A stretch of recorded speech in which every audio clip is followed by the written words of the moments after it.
정치부심 시작하겠습니다. 반갑습니다. 반갑습니다. 아유, 세상에. 안녕하십니까. 우리 한국 정치판이 아주 지각 변동이 일어났다고 하면 과장입니까? 박원석 의원님?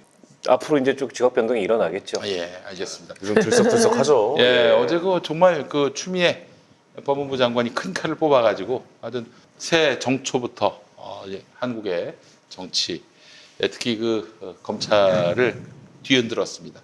자, 오늘 그 얘기 중심으로 함께 나눠보고요. 또 금태섭, 조응천 두 분이 이제 사실은 공수처를 반대했었는데, 그렇죠. 예. 지난번에 왜 금태섭은 기권하고 조응천은 찬성표를 던졌는지 제가 나름대로 좀 취재를 했습니다. 그 취재 결과는 오늘 풀어보도록 하겠습니다. 알겠습니다. 네. 예. 자, 오늘도 광고부터 시작하겠습니다. 그 전에 예. 아이 광고 소개해야죠, 소개. 나오신 분보다도 예. 광고를 먼저 소개할 뻔했습니다. 우리보다 광고가 중요한 거죠. 예. 어떻게 그것도 몰랐습니까? 아니까 얘기하는 거예요. 네, 그래 알겠습니다. 자, 우리 황현희 씨. 반갑습니다. 반갑습니다. 예, 네. 안녕하십니까. 오늘도 네. 찾아왔습니다. 네, 예. 감사합니다. 네. 우리 황현희 씨와 함께하는 또 2020년 너무 행복합니다. 기대해 주시기 바랍니다. 예, 감사합니다. 예. 자, 우리 박원석 정의당 정책위 의장님 나오셨습니다. 반갑습니다. 반갑습니다. 자, 그리고 우리 최민희 의원님 나오셨습니다. 반갑습니다. 예, 네, 반갑습니다. 그리고 정치연구소 싱크와이 김성훈 소장님. 어서 오십시오. 네, 감사합니다. 자, 오늘도 아주 깊이 있는 정치 이야기 다뤄보도록 하겠습니다. 네네. 자, 그 전에 광고부터 하겠습니다. 네. 아이고, 야, 세상에. 드디어 올 게 왔네요. 올 게 왔어요. 이제 드디어 때가 왔어요. 그렇습니다. 자, 여러분, 그때입니다. 명란의 시대가 왔습니다. 자, 2020 명란 시대. 좋다. 명란 시대. 예. 네, 내 친구 중에 명란이가 있었는데. 네. 잘 지내시죠? 그 동생이 창란이야 그랬더니 어떻게 알았니? 진짜 그런 이름이 있었던 좋은 거예요. 집안이네요. 언니가 명란이, 예. 동생이 창란이야. 예, 그래서 진짜 재밌어요. 별놈의 이름도 그렇게 다졌나? 그렇게 생각을 했습니다. 이게 약간 선물 세트 개념으로 좀 나온 것 아니, 같아요. 또 내 친구 중에 김정이라는 친구가 있었는데, 야, 그럼 네 아버지는 김석봉이겠다. 실제로. 그래서 맞을 뻔했습니다. 자기 아버지 실용했다고. 아니 뭐 웃기려고 한 얘기인데 얻어맞을 뻔했었어요. 이름으로 개그하는 거 참 예나 오랜만이네요. 지금이나 B급 예. 감성이었구나. 그렇습니다. 자, 이 명란 시대 요거 한번 포장을 한번 뜯어보겠습니다. 어이구, 와, 아유, 세상에. 알차네. 여러분 정말 알차죠? 야. 알차요. 말 그대로 예. 알차입니다. 알이 우와, 꽉 찼네. 가득 찼네. 이게 네. 아주 그냥 거의 이 명란이 말이죠. 야, 칼잠을 자고 있어요 지금 칼잠을. 예. 도둑놈들 아닙니까 이거? 예, 이 밥도둑들. 이 괜히 포장만 화려하고 말이죠. 그렇죠. 그 명란은 별로 안 들어간. 어머나 이걸로 선물해야겠다 상상하지 이번. 마세요. 야, 800g. 이게 나 지금 이번 열자마자 설에 이걸로 선물해야겠어요. 그렇습니다. 열자마자 가격이 궁금하네. 이 정도면 얼마나? 자, 할까? 예. 요게 350g입니까? 800g. 800g은 61,000원에 보시는 겁니다. 61,000원. 굉장히 많아. 꽉 찼어. 이거. 그리고 350g도 파는데 그거는 33,500원에 그렇습니다. 이게 61,000원짜리? 네. 네. 자, 명란 시대 저염 선동 명란. 이게 이제 이 명란들이 그 물고기에서 자꾸 선동하는 선동질합니까? 예. 예. 선동꾼들이야, 선동꾼. 자, 저염 선동 명란 확실히 다릅니다. 덜 짜요. 짠 명란 싫어하는 분들 많이 계십니다. 그렇죠. 네. 덜 짠데 대신 더 고소하고 더 신선합니다. 합성 보존료 발색제. 최민희 의원님, 그거 들어간 거 아니냐고 아까 걱정하셨어요. 아니 이게 들어갔다고는 안 했고 네네. 음해하지 마세요. 네, 아니, 이제 그런 거 아니냐고 걱정을 하신 건 맞아요. 아니, 예. 그러나 명란, 걱정 안 하셔도 됩니다. 합성 보존료 발색제 이런 거 전혀 안 들어갔어요. 왜냐면 일체 첨가하지 않았어요. 색깔을 보면 압니다. 그런 그렇지. 거는 약간 시뻘건색이에요. 그렇습니다. 예, 뭐 어디 가서 보시면 근데 약간 좀 살색입니다. 그렇습니다. 거의 안 살색. 예. 자, 그동안 먹었던 명란과는 비교가 안 됩니다. 살구색이라고 해야 들고 되나? 계세요. 살색이라고 드시고 계세요. 지금 어떻습니까? 맛있어요. 맛있어요. 아, 맛있다. 상큼해요. 이 진짜 그렇습니다. 참기름에 명품 선동 명란, 좋은 명란을 택하는 방법 첫 번째, 육동 명란인지 선동 명란인지 확인하는 겁니다. 자, 대부분의 명란은 잡은 명태를 얼린 다음 육지에서 알을 추출하는 육동 명란 방식인데, 요거는 이제 선동 명란, 그 배선자겠죠? 선박할 때 선. 네, 그 선동 명란은 명태를 잡은 후 배에서 바로 알을 추출해서 얼리는 명란입니다. 야. 자, 배에서 바로 얼린다고 해서 선동. 자, 선동 명란입니다. 선동 명란은 육동 명란보다 당연히 더 신선하고 육즙이 풍부해서 가격이 훨씬 비싼 편입니다. 자, 명란 시대 명란은 말이죠. 기존 명란젓의 7% 염도가 아닌 5% 염도로 저온 숙성해서 짜지 않습니다. 대신 감칠맛은 더욱 강력해서 그러네요. 어른부터 아이까지 다 그러네요. 좋아해요. 안 짜요. 들짜네요. 예, 진짜. 예. 예. 자, 명란은 비타민 B 성분과 양질의 단백질이 풍부해서 피로 회복에 효과적이고요. 항산화 성분으로 알려진 비타민 E도 풍부합니다. 그밖에 아연, 무기질, 미네랄 성분도 풍부해서 면역력 강화뿐만 아니라 체내의 나쁜 콜레스테롤까지 배출하는데 도움이 된다고 합니다. 명란은 맛으로 먹는 겁니다. 아주 맛있어요. 네. 맛있어요. 자, 이 청정 강원도 고성에서 해썹 인증받은 시설에서 정말 안전하게 생산하는 명란 시대의 저염 선동 명란 이 선물 세트를 김용민닷컴에서 압도적 최저가에 만나보시기 바랍니다. 얼마나 저렴한지는 직접 검색 비교해 보시기 바랍니다. 네네. 압도적으로 저렴합니다. 이 시즌 명란 좀 비싸거든요. 그렇습니다. 입맛 까다로운 분들께 설 선물로 정말 좋습니다. 명란은 20일 이내 다 드신 후에는 냉장 보관을, 20일 이상 장기 보관할 때는 냉동 보관을 권장합니다. 가급적 개봉 후에 빠른 시간 내에 섭취하시고요. 가급적 새로 또 많이 구매해 주시기 바라겠습니다. 네, 그래요.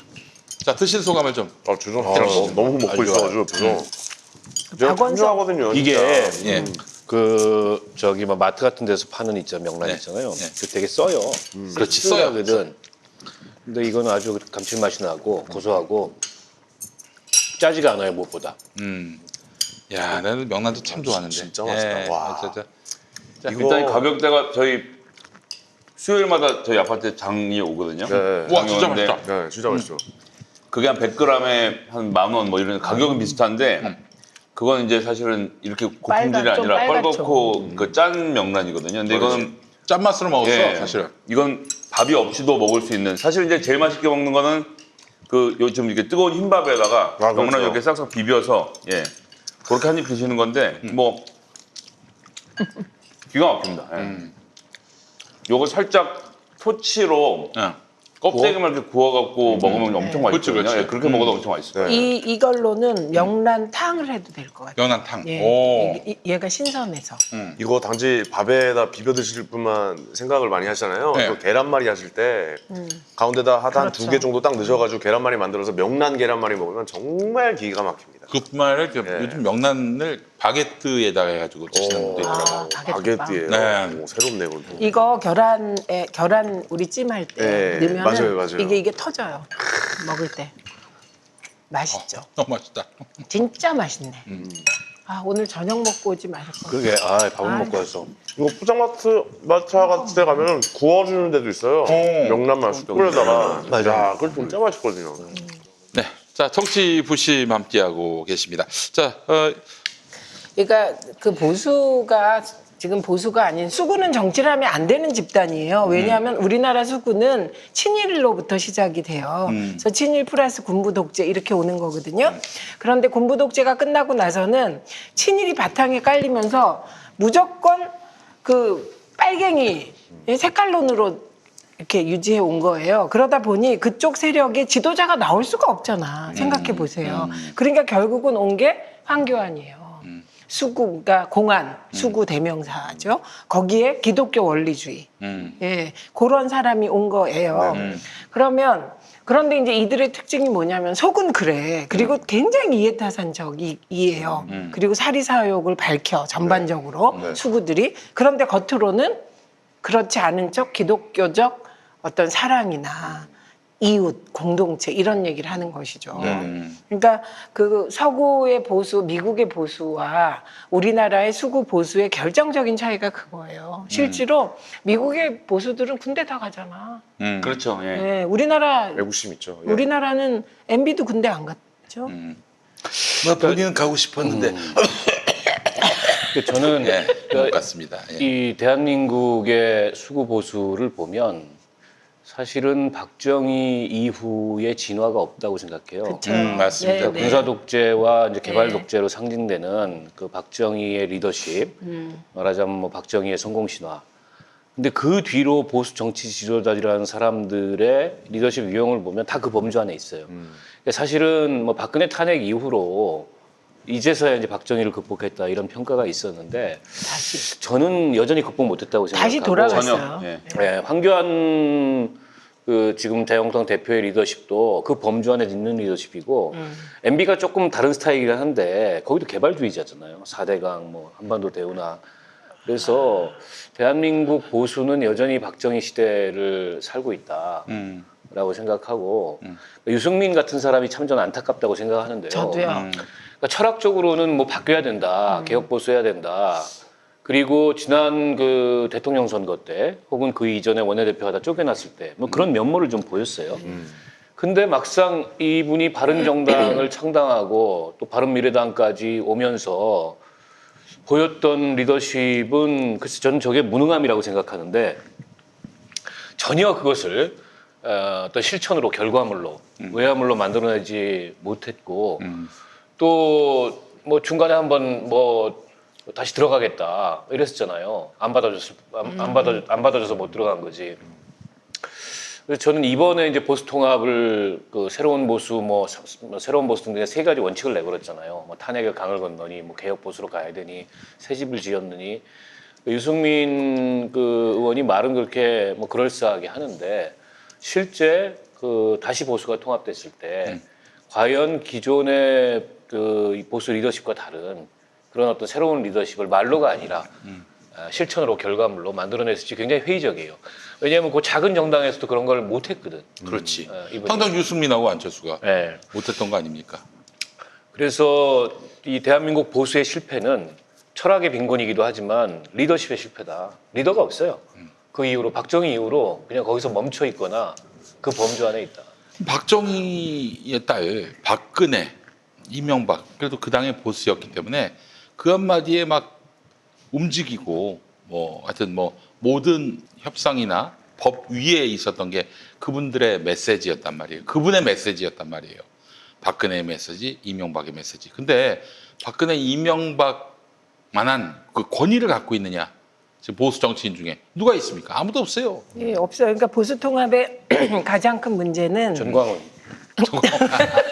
정광훈하고 또 누구더라? 고성국 씨. 고성국. 예, 예. 그 황교안 대표랑 경기고 동기니까 그런 일이 벌어지는데, 그러니까 지금 보수 통합의 가장 큰 문제는 지금 말씀하신 강력한 리더십을 가진 중심을 세울 수가 없다는 거예요. 사람이 없다를 넘어 중심을 세울 수 있는 조건이 안 돼요.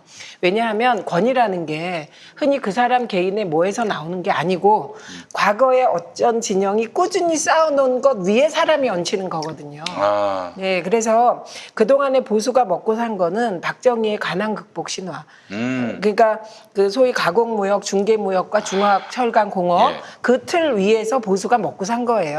그런데 이런 것들이 한국 사회 경제에서 갖는 비중이 작아진 거예요. 그러면 지금 보수가 진짜 수구 보수가 설라면 경제적 비전을 확실히 제시해야 돼요. 지금 민주 세력이 앞으로 향후 계속 집권을 할 것이다라는 말은 그냥 나오는 말이 아니라 지금 우리나라 경제를 이끄는 동력이 ICT예요. 그리고 이게 바이오하고 결합하면 IBT 이렇게 해가지고 소위 김대중 대통령과 노무현 대통령이 깔아놓은 IT 인프라 위에 그러네요. 거기에 온갖 산업이 올라타는 거고 네. 4차 산업혁명이라는 것도 그것과 연관하여 이게 사물 인터넷으로 연결되는 것이거든요. 그러니까 이명박은 뭐 4대강 말고 한 게 뭐가 있으며 그러니까. 박근혜 뭐가 있어? 박근혜 뭐 말만 창조 경제지 그냥 저 사실은 중동가라는 거밖에 없잖아요. 그 맞습니다. 그러니까 저는 이렇게 이제 그 60대 이상 어른들도 생각을 다 바꿔요. 70대까지 다 바꿔야 되는 게 박정희 신화, 박정희가 세운 기둥, 경제적 기둥으로 먹고 사는 시대는 갔고 이제 김대중, 노무현 두 대통령이 세워놓은 기둥, IT 플러스 모든 산업이 연관되는 네. 그게 4차 산업혁명이거든요. 그러네요. 예, 예. 그것이 기반이기 때문에 향후 민주 세력이 튼튼하게 갈 수 있는 거예요. 여기로 이미 그 리더십의 기둥이 넘어와 있어요. 국가적. 그러면 뿐만 아니라 문화예술이 여기에 얹히는 거거든요. 예, 문화예술까지 합쳐지는 저 그런 한류. 것이에요. 예. 네네. 그런데 만약에 그 수구 보수가 이렇게 그 박근혜가 왜 통일 대박론 들고 나왔을래 네. 사실 긴장했습니다. 왜냐하면 만약에 박근혜 시대의 통일 대박을 가지고 남북관계 진전되잖아요. 그럼 그게 제3의 블루오션 동력을 박정희의 딸이 가져가는 거라. 네, 그런데 마치 경제민주화를 2012년 총선 때 그 똑같은 가져갔던 것처럼. 겁니다. 그런데 네. 그 만약에 그쪽으로 갔다면 보수가 재구성됐겠죠. 근데 그 역시 표리부동이었죠. 그래서 저는 이 보수의 헤매미 한동안 갈 것이다. 그래서 그 보수 통합이라는 것도 이런 지지 기반 없이 통합이 이루어지면 상층부의 정치공학적 결합이 되잖아요. 이게 좀 잘 되려면 세보당이 지지율이 갑자기 15% 20%확 치고 나가야 잘 돼요. 그러니까 이번에 근데 뭐 통합이 될지 안 될지 아마 지금 통합추진위원회 구성한다고 하지만 좀 더 지켜봐야겠으나 통합이 된다 하더라도 저거는 이제 선거 앞두고 이루어지는 공학적인 결합이지. 선거용이죠. 예. 지금 말씀하셨던 것처럼 보수의 새로운 철학과 가치에 기반해서 그야말로 무너진 보수를 재건하는 이제 그런 통합이라고 평가하기가 어렵고 모르죠. 뭐 선거공학적인 결합이라고 하더라도 그게 선거에서 좋은 성과를 내고 일종의 이제 양질 전화를 거쳐서 새로운 보수가 탄생할 수도 있겠죠. 그 가능성이 없다고 단정할 수는 없지만 지금까지 했던 행태로 미루어 짐작했을 때 그럴 가능성은 없어 보인다라고 생각을 하고 여기다가 이제 또 안철수까지 플러스 알파를 하겠다는 거예요. 근데 이제 안철수 의원이 다음 주쯤 들어온다는 거 아닙니까? 그리고 조선일보하고 인터뷰한 걸 읽어봤더니 그런 말을 하더라고. 이분이 나는 국회의원 될 생각도 없고 뭐 대통령 될 생각도 없다. 근데 제가 속으로 그런 생각을 했어요. 그럼 왜 오나? 그러니까 안철수의 혹시 그건 지심이고 주가 부양 아니, 그건 이제 그게 아닐까 하는 생각이 그건 이제 한번 띄웠으니까 계속 띄우려고. 그래서 이분의 새 정치라는 게 과거에도 그랬지만 이제 모호했잖아요. 네. 근데 이제 이게 한편으로는 이 대중들 사이에 흐르는 반정치 정서 혹은 정치 혐오의 정서 그걸 이제 흡수하는 방식으로 정치 동력을 만들었던 거거든요. 근데 지난번에는 이제 운이 좋게 호남의 지지를 그러니까 호남의 반사이익이죠 일종의 당시에 이제 민주당에 대한 호남의 염증 뭐 이런 것들에 대한 그걸 등에 업고서 지난 총선에서 상당한 성과를 거뒀는데 이제 호남에서의 안철수 리더십에 대한 기대는 이제 없다고 봐도 무방할 것 같아요. 지난번에 워낙에 많이 당했고 이번에는 이제 뭘 들고 올까? 공항에 들어와서 일성이 뭘까? 이런 게 되게 궁금해요, 저는. 근데 조선일보와의 인터뷰를 보니까 달라진 게 없다, 똑같다. 역시나 반정치다. 그러니까 대통령 될 생각도 없고 국회의원 될 생각도 없고 나는 그런 사심이 없고 정말 나는 대한민국의 이 낡은 정치 혁신을 위해서 내 몸과 마음을 다 바쳐서 헌신하는 그런 이 공의만 갖고 있을 뿐이다. 네. 이렇게 이제 자기 자신을 포지셔닝하고 나머지는 다 사심에 가득 찬 낡은 세력으로 몰아서 이렇게 하려고 하는데 대통령 될 생각도 없고 국회의원 될 생각도 없는 사람은 뭐 저런 정치 하면 안 되죠. 그러면은 안랩 통해서 돈 많이 벌어가지고 사회 공헌 활동하거나 이렇게 하시면 되죠. 그러려면 굳이 와가지고 대선 후보에 나와서 정치를 주가를 올려야 되는 겁니다. 그건 끌어낼 수가 없는 사람. 그런 거 최종 목표는 주가야? 아니 뭐 그렇지는 않지만 어쨌건 안랩이 잘 되려면 주가가 올라야 되는데 주가가 올려면 사장이 대선에 나가는 수밖에 없는 걸 어떻게 합니까? 아니 저도 근데 그 인터뷰를 봤는데 거의 뭐 내용을 보니까 그냥 모두 각이에요. 양비론이고 그러니까 이쪽도 싫고 이쪽도 싫은데 그렇다면 뭔가 대안을 좀 이렇게 좀 내놨으면 그야 좋겠는데 그 사람 그것도 항상 없어요. 제3의 정치만 네. 하는 거예요. 그것도 그러려면은 없어. 다 네. 까야 돼. 다. 근데 이제 중립을 뭐 잡으려고 하는 거면은 뭐 그에 대한 뭐 대안 중립들에게 대안을 제시하든가 그래야 되는데 그런 게 없어서 전 좀 안타깝더라고요. 다 이게. 까는 것은 아니었다라고 저는 생각하는 게 네. 문재인 정부 보고 좌파라고 했거든요. 그러니까 그 전까지는 극중이라고 해서 민주당과 자유한국 땅 사이에서 딱 자로잰 듯한 중립을 하겠다라는 목표가 있었는데 예. 자중인데 그건. 예, 그 최근에 저기 김용민 캐치프레이즈인데. 뭐 KBS KBS 나갔을 라디오에서 그런 얘기를 하는 걸 제가 보기도 봤는데 안철수 지지가 싶더라고요, 그분.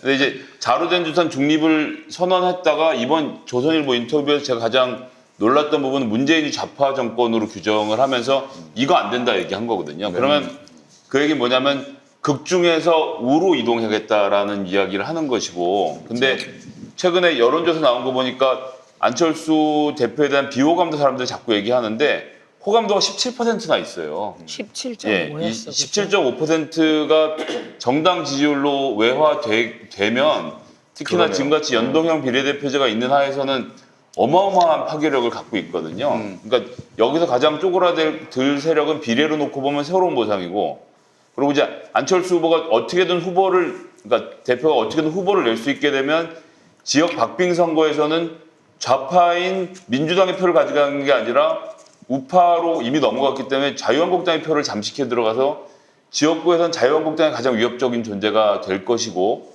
아까 전 박원석 의원님 의견에 대부분 동의하는데 호남을 별도로의 변수로 놓고 보면 대한신당은 이런 얘기를 계속 말씀드리지만 대한신당이든 그게 호남 무슨 당이다 하여튼 호남당에서는 여러분들 90%로 민주당 지지하면 그 표 다 사표됩니다. 정당 투표에서. 그러니까 그렇다고 정의당을 찍을 수도 없고, 그러니까 호남의 민심을 대변할 우리를 찍어주시면 우리가 이것을 호남의 정치 세력화해서 호남의 민심을 대변하겠습니다라고 했을 경우에 이게 안철수당이랑 붙으면 전 이것이 아예 효과가 없진 않을 거라고 생각하거든요. 근데 대한신당 자체로는 3% 못 살아남는데 요 세력이 안철수당하고 붙어있는 구도 안에서는 어쨌든 안철수와 함께 전체적으로 이렇게 만들어서 17%가 정말 달성이 되면, 물론 이거 다 가정입니다만 17%가 달성이 되면 어마어마한 파괴력으로 중도지대에서 열몇 석을 확보를 하면서 최악의 경우에는 이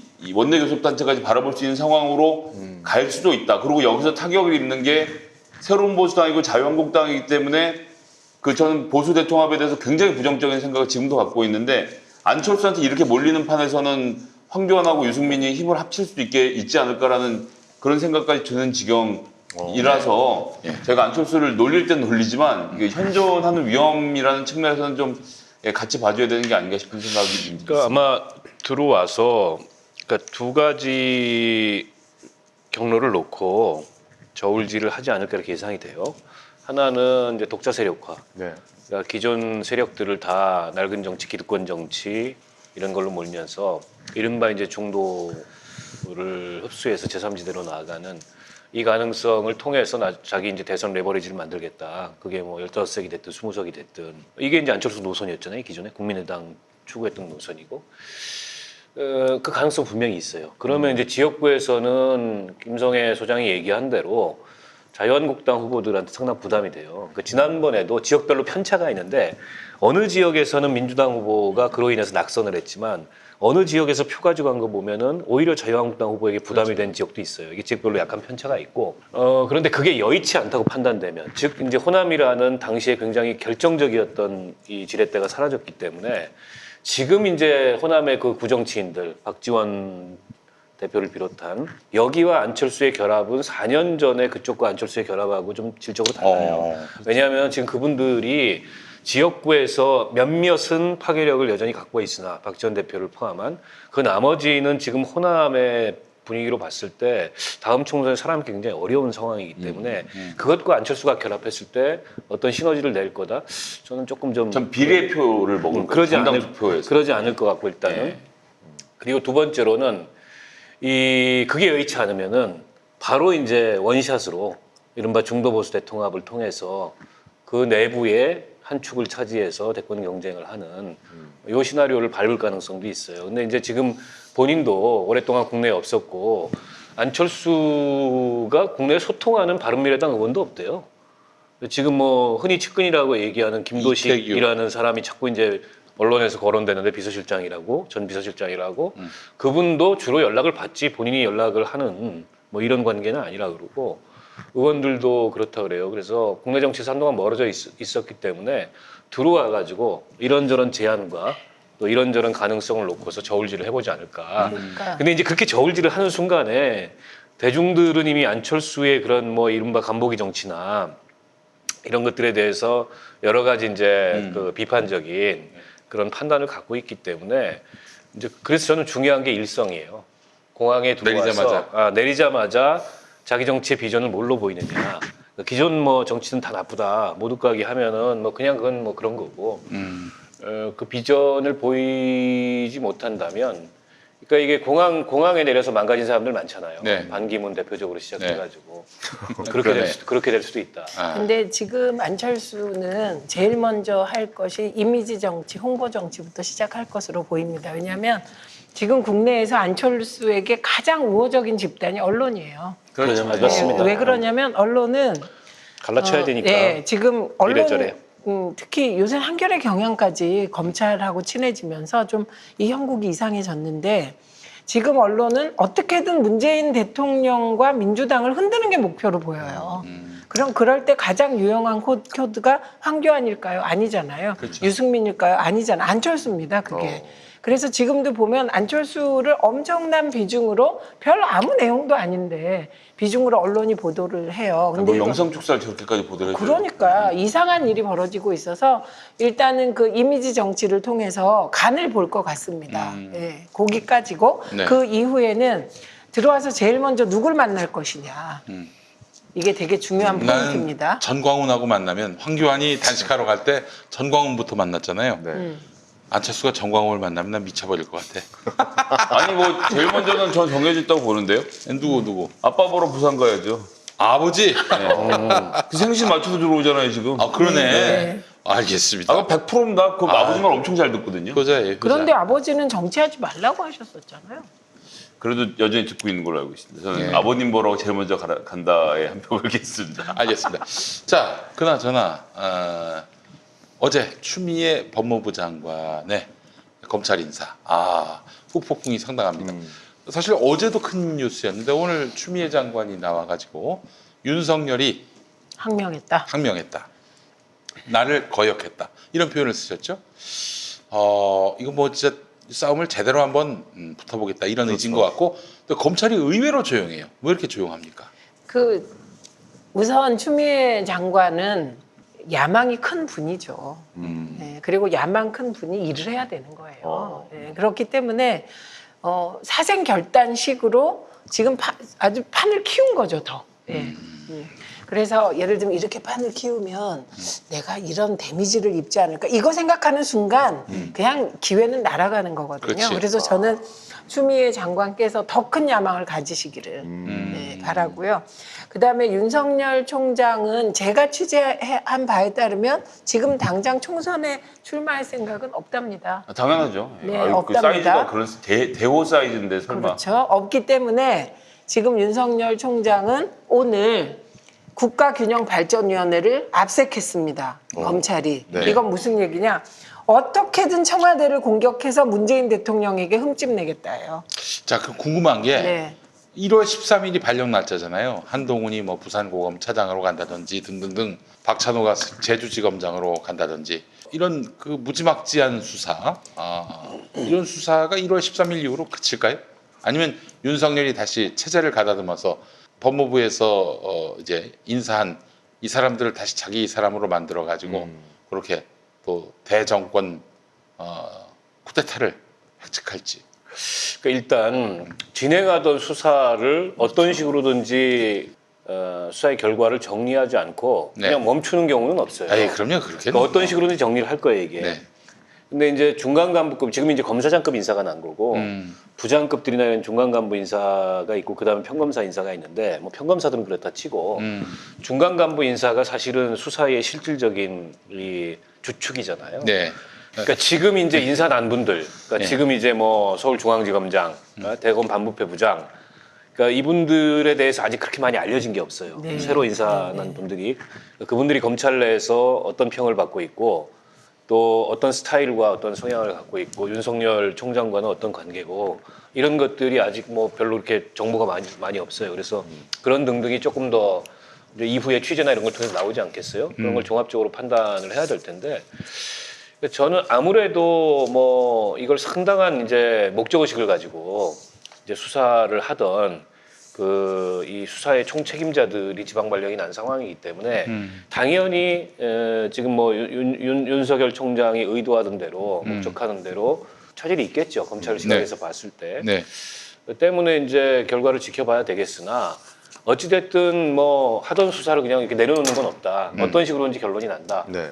더 이상 이게 수사 진척하기 어려우면 이 상태에서 기소할 거 기소하고 정리할 거 정리하고 근데 이렇게 사실 정리하든지. 지금 다 기소가 된 거 아닌가요? 아니 지금 말씀하시는 건 울산 시장. 울산 것만 하나만 남아 있는 거. 그러니까 그 지금 이제 상황을 정리를 좀 해보면 조국 교수와 관련돼서는 다 됐고. 가족 건은 다 지금 정리가 됐고 유재수 건은 제가 알고 있기로는 윤 총장이 큰 관심이 없대요. 이거 아니니까 이거 치우라 그래서 그 치워놓고 집중은 지금 울산으로 해서 울산시장. 몰아가고 있는 중인 건데, 예.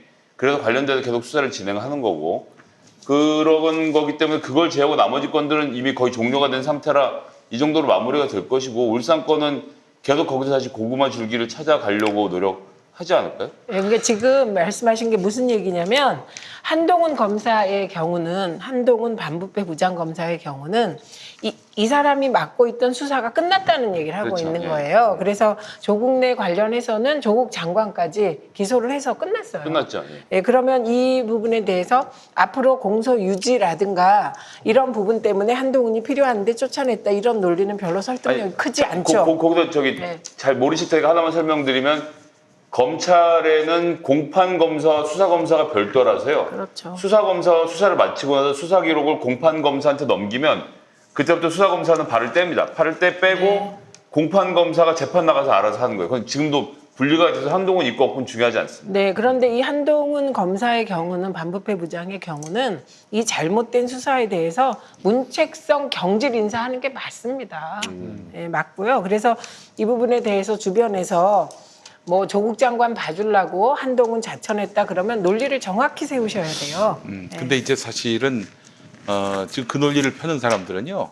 지금 검찰이 수사를 제대로 하고 있다라고 착각하는 사람들이에요. 사실은 그런 안 뉴스만 모르고. 네. 접하는 사람들이에요. 한마디로 얘기해서. 그래서 확증 편향에 걸려 있는 것입니다. 그리고 네. 왜냐하면 이번 조국 장관에 대한 공소장은 정말 옹졸하기 짝이 없거든요. 네, 엉망이에요, 엉망. 한마디로. 아니, 저는 이제 이 문제를 이렇게 봤으면 좋겠는데 지금 우리나라 국가대표팀 감독이 파울로 벤투 아닙니까? 파울로 벤투가 있는데 그럼 이 사람이 수석 코치랑 이제 공격 코치, 수비 코치, 골키퍼 코치를 데리고 와요. 그래서 이게 팀을 맞춰 활동을 하거든요. 그럼 윤석열이 마찬가지로 검찰총장으로서 검찰을 감독하면 각 자기 밑에 있는 휘하에 있는 간부들을 공격형, 수비형, 그러니까 특수부형, 공안부형, 형사부형을 따로 둬야 되는데 모든 코치를 공격형으로 배치를 한 거예요. 지금 특수부로 공안도 특수부가 하고 형사도 특수부하고 다 특수부로 메꿔 놓은 거거든요. 그렇게 해놓으니까 모든 공안 사건도 특수부처럼 조지고 형사 사건도 특수부처럼 조지고 있으니까 제대로 수사가 안 돼요. 그래서 막 그 언론이랑 키우는 건 잘하는데 공보도 제대로 안 돼서 막 키워놨는데 지금 의원님 말씀하신 것처럼 기소장 내용을 보니까 너무 형편이 없는 거야. 그러니까 이걸 지켜보던 구단주가 하는 꼬라지가 너무 안 되겠어서 감독은 일단 놔두고 코치진에서 수비는 수비형으로 골키퍼 코치는 골키퍼로 공격형은 공격형으로 놔두는 정리를 한 거지. 이건 문책성 인사기도 하지만 검찰의 기능을 바로 잡고 있는 중입니다. 지금까지 특수부가 쓸어먹던 것을 잠시 6개월 동안 특수부 천하로 쓸어먹던 것을 공안부, 형사부, 특수부가 서로 조화를 이룰 수 있게 해놓고 서로 견제하고 조화하는 가운데서 그렇게 해야 밑에 있는 중간 간부랑 평검사들이 일을 하죠. 지금은 하여튼 뭐가 나오면 공격, 수사, 아니면 뭐 압수수색, 공격, 수사, 그 다음에 피의자 사실 흘려. 지금 특수부 이거밖에 할 줄 모르거든요. 이걸 이제 조율을 그래서 하는 능력이 것이- 없는 거였군요. 그렇죠. 그렇죠. 그런 능력이 없는 거니까 추미애라는 구단주가 와서 하는 꼬라지가 너무 답답하니까 감독 일단 놔두고 코치진을 교체해서 서로 바로 잡아준 것이지 예. 문책을 포함해서 이걸 가지고 무슨 보복이나 뭐나 하는 건 정말 그 축구의 기초를 모르는 사람들이 하는 얘기입니다. 그리고 윤석열 항명하고 뭐 검란이 일어나냐 이따위 기사들이 쏟아져 나오고 있습니다. 근데 그 기사들 자세히 보시면 취재원이 다 익명이에요. 검찰이지, 예. 검사. 그게 검사일 수도 있고 전 소설일 수도 있다고 봐요. 왜냐하면 이렇게 돼 있어요. 한 기사에는 그 재경 그 지검의 한 검사는 그다음에 지방지검의 한 검사는 그래서 제가 재경지검의 한 부장이라는 검사가 있냐 이렇게 물어보고 있거든요. 그러니까 익명입니다. 그런데 오늘 이제 조선일보와 이렇게 신문들이 보면 윤석열 사단에 대한 학살이다 이런 표현을 썼어요. 네. 그런데 이걸 그냥 넘기시면 안 돼요. 그렇죠. 이거 중요한 왜냐하면 문제예요. 윤석열 사단이라는 말이 나오는 것 자체가 그동안 검찰 조직이 조폭 조직처럼 운영됐다는 반증이기도 하거든요. 아니 무슨 영화계의 황기성 사단 이건 이해가 됩니다. 예, 그런데 이게 이해가 무슨- 돼요, 그는. 이게 그냥 마치 민간이니까. 마치 하나회 같이 검찰 내에 사조직이 있다는 얘기를 그냥 조선일보하고 보수 신문들이 써주고 있는 거예요. 그래서 저는 윤석열 사단이라는 이 말이 용납되는 분위기가 더 이상한 거예요. 저는 처음에 이게 검찰 윤석열 사탄인 줄 알았어요. 기독교에서는 사탄을 사단이라고도 부르지 않습니까? 맞아요. 발음을.